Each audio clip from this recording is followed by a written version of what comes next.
నమస్తే అండి. Welcome to our channel. మనతో సినీ క్రిటిక్ దాసరి విజ్ఞాన్ గారు ఉన్నారు. నమస్తే సార్. నమస్తే. ఈ మధ్య జరిగిన ఒక సభలో అనంత శ్రీరామ్ గారు కొన్ని వ్యాఖ్యలు చేశారు. అంటే హిందూ ధర్మాన్ని కించపరుస్తూ మన తెలుగు సినిమా నిర్మాతలు సినిమాలు తీస్తున్నారు. అంటే ఓకే, అలా కించపరుస్తుంటే డబ్బులు వస్తున్నాయని చెప్పి ఇంకా అదే కంటిన్యూ చేస్తున్నారు. ఇది ఎంతవరకు కరెక్ట్ అని చెప్పేసి అంటే చాలా సినిమాలను తను ఎగ్జాంపుల్గా చెప్పారు.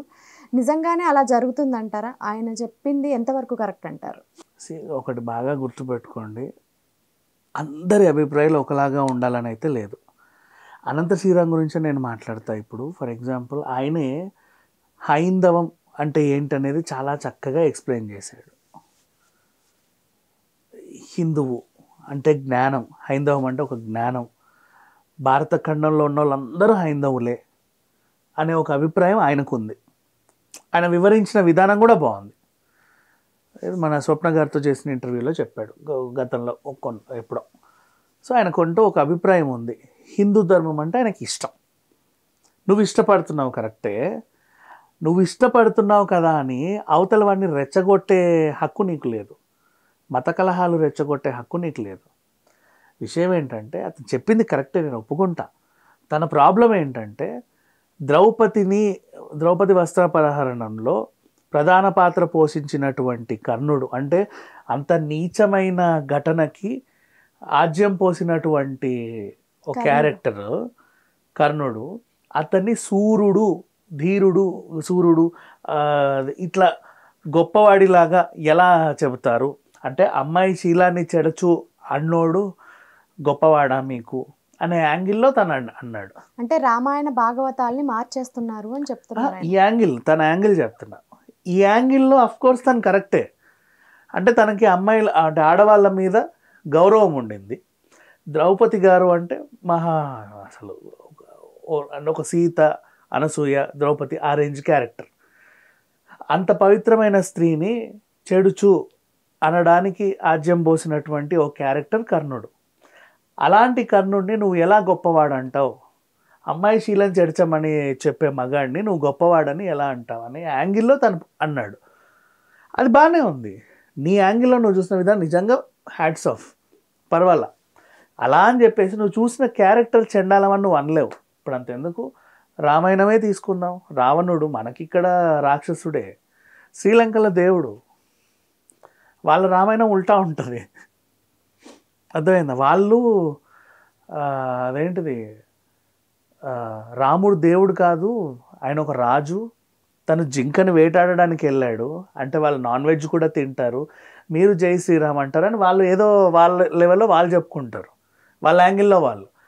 కాకపోతే చూడండి, మీ రామాయణంలో రాముడు జింకను వేటాడడానికి వెళ్ళలేదా అంటాడు. అవునండి అంటాం.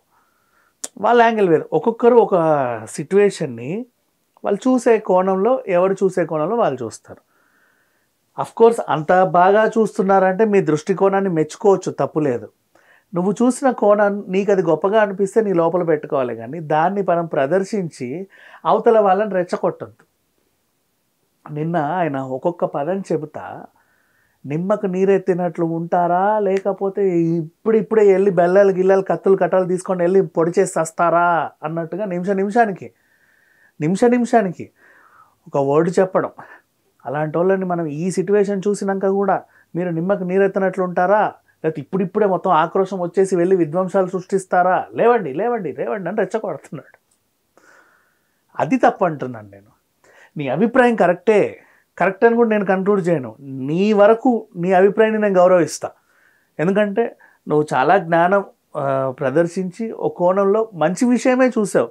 ఒక ఆడదాన్ని చేర్చినటువంటి కర్ణుడిని గొప్పవాడని ఎలా అంటారండి అని అన్నావు. ఇట్స్ ఓకే, నీ యాంగిల్లో నువ్వు కరెక్టే, అప్రిషియేటివ్. నువ్వు ఆ యాంగిల్లో ఇంకా బాగా వర్కౌట్ చేసి ఏదైనా ఒక మంచి పుస్తకం రాయి, నీ పుస్తకం కూడా హిట్ అవ్వచ్చేమో. ఇప్పుడు కర్ణుడి చావుకి 10 కారణాలు, 1000 కారణాలు, 8 కారణాలు ఎందుకు అంటారు? ఆయన బాణం నేర్చుకోవడానికి వెళ్ళినప్పుడు అడవిలో ఒకప్పుడు ఏదో స్టార్టింగ్ కాబట్టి ఇటో దానికి గురి చేసినప్పుడు అనుకోకుండా ఒక ఆవు చనిపోయింది.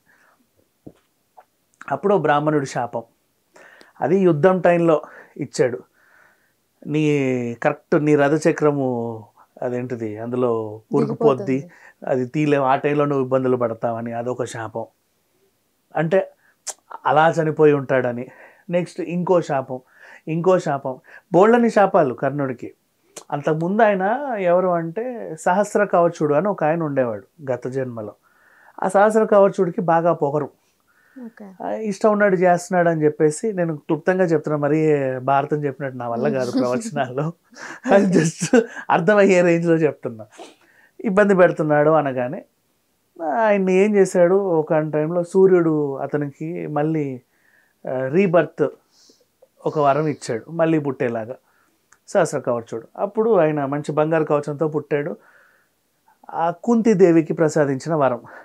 పెళ్లి కాకముందే ఈ పిల్లోని పట్టుకొని వెళ్తే నన్ను ఎక్కడ ఏమంటారో, ఎందుకు వచ్చిన గొడవ నాకు అని చెప్పేసి ఆవిడ ఏం చేసింది, మంచిగా పెట్టెలో పెట్టి నీళ్ళల్లో వదిలేసింది. ఇంకొక వాళ్ళు చేరదీసి పెంచారు. ఈయనకేమో యుద్ధ విద్యలు కావాలి. సుతుడు అంటే వాళ్ళు నేర్పరు, బ్రాహ్మణుడు అని అబద్ధం చెప్పేసి ఇంకేదో అబద్ధం చెప్పేసి పరశురాముడి దగ్గర చేరాడు యుద్ధ విద్యలు నేర్చుకుందామని. ఆయన నేర్పించాడు. నేర్పిన తర్వాత పరశురాముడు అబ్బాయి ఎంత మంచివాడో, నేను ఎంత బాగా తయారు చేస్తున్నాను అని చెప్పి చక్కగా పడుకున్నాడు. రోజు నా గురువు మంచిగా నిద్రపోతున్నాడు, ఈయన ఏమో గురువుని లేపాలి, కాలు కదపాలి. ఎందుకు అంటే ఇంద్రుడు ఒళ్ళుమండి ఒక పురుగులాగా వచ్చి కుడుతున్నాడు అనమాట. ఓకే, ఇట్లా కుడుతుంటే బ్లడ్ కారుతుంది, ఇట్లా అనలేము, నిద్ర డిస్టర్బ్ అవుతుంది. సో భరించాడు. ఆ గురువు లేచి చూశాడు, భరించున్నావు అసలు నిజంగా నువ్వెవరు అని అడిగాడు. మేము ఇట్లా సుతుండండి, మీ దగ్గర అబద్ధం చెప్పాను ఇది విద్యలు నేర్చుకోవడానికి. అప్పటికి పరశురాముడికి మండింది, ఆయన ఓ శాపం పెట్టాడు. ఇట్లా రకరకాల శాపాలు. అంటే అప్పటికి బ్రహ్మాస్త్రం గురించి చెప్పినప్పటికీ అది నువ్వు ఊహ అనుకున్నప్పుడు నీకు పని చేయదు, నువ్వు ఊహ అనుకున్నప్పుడు కూడా నీకు పని చేయదు, అది పని చేయాలనుకున్నప్పుడే పని చేస్తుంది అన్నట్టుగా ఒక శాపం ఇచ్చాడు. ఇట్లా డిఫరెంట్ శాపాలు పడి ఉన్నాయి ఆయనకి. సో అందుకు కర్ణుడి చావుకు ఏ కారణాలని ఒక్కొక్కరు ఒక్కొక్క రకంగా చెప్పుకుంటూ ఉంటాడు. అలా అంటే ఇప్పుడు కుంతిదేవికి అర్జునుడు కొడుకు, కుంతిపుత్రుడే మన ఇతను కూడా, అంటే అర్జునుడి సోదరుడే ఇంకా చెప్పాలంటే కర్ణుడు. సో ఇప్పుడు నువ్వు హైందవ ధర్మం గురించి మాట్లాడుతున్నావు, వాట్ ఎవర్, హిందువు కాని వాడి గురించి నువ్వు మాట్లాడితే వాడు ఏమన్నా చేశాడు అంటే వాడు అనుకోవచ్చు, వీళ్ళందరూ హిందువులే, వాళ్ళందరూ రాజులే, అందరూ ఏదో చేసిన వాళ్ళే, అందరూ గొప్ప వాళ్ళే, అందరూ పురాణాల్లో ఉన్న క్యారెక్టర్సే. ఒక్కో క్యారెక్టర్కి ఒక్కో డెఫినేషన్, ఒక్కొక్క సిచ్యువేషన్ ఏవేవో రకరకాలుగా ఉన్నాయి. అంతెందుకు, దొంగచాటుగా బాణం వేసి చంపినందుకు రాముడి మీద కూడా ఒక మచ్చ ఉంది. ఆ యుద్ధం జరిగేటప్పుడు ప్రతి ఒక్కరి మీద ఏదో ఉంది. అది వాళ్ళకి అందం, అంతే, అదొక అలంకారం. మనం చూసే దృష్టికోణం బట్టి ఉంటుంది ఏదేమైనా సరే. ఇప్పుడు అదే కృష్ణుడు గోపికల చీరలు దాచుకుంటేనేమో మనం అబ్బాయి ఎంత బాగుందా అని చూస్తాం. నీకు అర్థమైందా? ఇప్పుడు అది కూడా తప్పే, తప్పులా చూడాలంటే అది తప్పే. వాట్ ఎవర్, ఎవరి దృష్టికోణం వాళ్ళది, అంత మించి ఇంకేం లేదు.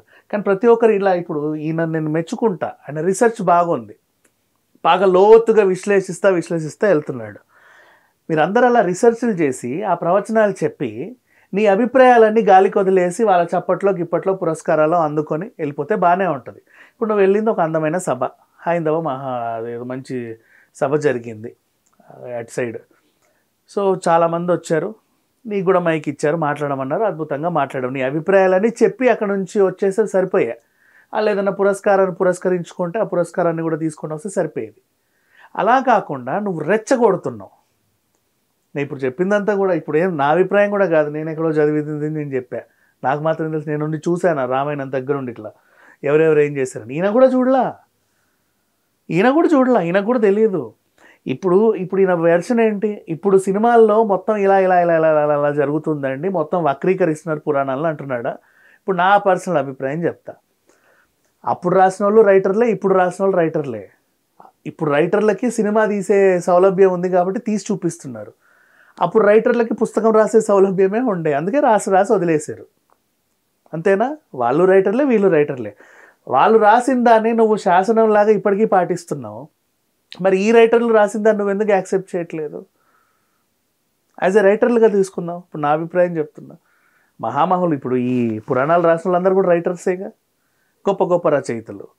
వాళ్ళు రాసిన దాన్ని ఇప్పటికీ శాసనంలాగా ఒక స్టాంప్ వేసి వాడుతున్నారు. నువ్వు చూడలేదు మరి, అప్పుడు వాళ్ళు రాసిందంతా జరిగిందో లేదో నీకు తెలియదు. అంటే ఇప్పుడు రామాయణ భాగవతాలు తప్పని చెప్తున్నారు. చిచి లేదమ్మా, అలా ఏం లేదు. ఇప్పుడు అది నువ్వు యాక్సెప్ట్ చేయాలి. అదొక స్టోరీ, అందమైన స్టోరీ. ఓకే. మనం పుస్తకం చదివాము, వి యాక్సెప్టెడ్ దట్. మనం దాన్ని మనలో ఏకం చేసుకున్నాం, గుళ్ళు గోపురాలు అన్నీ తిరుగుతున్నాం. నువ్వు ఆ రైటర్ని యాక్సెప్ట్ చేసినప్పుడు ఈ రైటర్స్ని ఎందుకు యాక్సెప్ట్ చేయట్లేదని నేను ఈయనని అడుగుతున్నా. ఓకే. ఇప్పుడు ఈయన దృష్టిలో ఒక కోణంలో అంత బాగా విశ్లేషించావు కదా, దాన్ని నేను అంటున్నాను. అంటే నేను ఓవరాల్గా చెప్పట్లా, అనంత శ్రీరామ్ దృష్టి కోణాన్ని చెప్తున్నా. బాగా లోతుగా వెళ్ళి ఒక సిచ్యువేషన్ని చెప్పి కర్ణుడిని చూడంటే నేను ఒప్పుకోను అన్నట్టుగా ఒక మాట మాట్లాడాడు. ఓకేనా? ఇప్పుడు కర్ణుడి క్యారెక్టర్ని అలా రాసింది అప్పుడు ఒక రైటరే, ఇప్పుడు కల్కిలో రాసింది ఇంకో రైటరే. ఇద్దరు రైటర్స్ రాసిన క్యారెక్టర్సే అవి. నువ్వు ఆ రైటర్ని యాక్సెప్ట్ చేసి ఇప్పటిదాకా ఉన్నప్పుడు ఈ రైటర్ని ఎందుకు యాక్సెప్ట్ చేయట్లేదు అంటున్నా. నేను ఇద్దరిని రైటర్స్లా చూస్తున్నా. గొప్ప రైటర్స్ వాళ్ళిద్దరు, ఆయన రైటరే ఈయన రైటరే, ఇద్దరు కథలే చెప్పారు. నేను ఆ కథని దగ్గరుండి చూడలా, ఈ కథని దగ్గరుండి చూడలా. వాళ్ళు చెప్పింది విన్నాను, ఈయన చెప్పింది విన్నాను, అంతే కదా. అట్లా ఏదేమైనా సరే నువ్వు కథ విన్నావు, నీ విశ్లేషణ బాగుంది, నీ వివరణ బాగుంది, నువ్వు అర్థం చేసుకునే విధానం బాగుంది, నువ్వు దానిలో డెప్త్గా వెళ్ళిన విధానం బాగుంది. నచ్చని విషయం ఏంటంటే ఇప్పుడు ఈ కథ గురించి మనకు అనవసరం, ఎవరి కోణం వాళ్ళది, ఎవరు రైటా రాంగా అందరూ పెద్ద పెద్ద డిబేట్లు పెట్టుకుంటే ఎవడు గెలుస్తాడో ఎవడు ఓడుతాడో మనకు తెలియదు. నువ్వు ఇది చెప్పి నిమ్మకు నీరెత్తనట్లు ఉంటారా లేక రెచ్చిపోతారా అని అసలు ఒకటి కాదు, ప్రతి లైన్కి నువ్వు రెచ్చగొడుతున్నావు జనాల్ని. ఇప్పుడు వాళ్ళందరూ వెంటనే ఏమవ్వాలి? నిమ్మకు నీరు ఉండకుండా ఆక్రోషం తెచ్చుకొని రగిలిపోయి నరాలన్నీ ఇట్లా పట్టుకొని కత్తులు పట్టుకొని ఏమన్నా నరకాలా, ఎక్కడన్నా యుద్ధానికి వెళ్ళాలా, ఏదైనా విధ్వంసం సృష్టించాలా? What they have to do? సరే నిమ్మకు నీరు ఉండకండి, అలా కూర్చోకండి, రెచ్చిపోండి అంటున్నావు. రెచ్చిపోయి ఏం చేయాలి నెక్స్ట్? సో నువ్వు రెచ్చగొడుతున్నావు. నీ అభిప్రాయం మాకు అనవసరం. ఇక్కడ ఎవడి అభిప్రాయాలు వాడికి ఉంటాయి, అది మంచో కాదో అది వాళ్ళ ఇష్టం.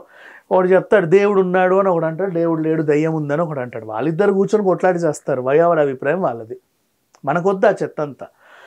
అదేంటిది దేవుడు లేడని వీడు అంటున్నాడు, మీరు ఊరుకుంటారా వాళ్ళందరిని రెచ్చగొట్టడం ఎందుకు? దయ్యం లేదంటున్నారు, మీరు ఊరుకుంటారా అని వీళ్ళని రెచ్చగొట్టడం ఎందుకు? వాళ్ళని రెచ్చగొట్టి అక్కడ వాడు వీడు కొట్లాడుకుంటే చూసి ఆనందపడడం ఎందుకు? ఆ రెచ్చగొట్టే విధానం వద్దంటున్నా.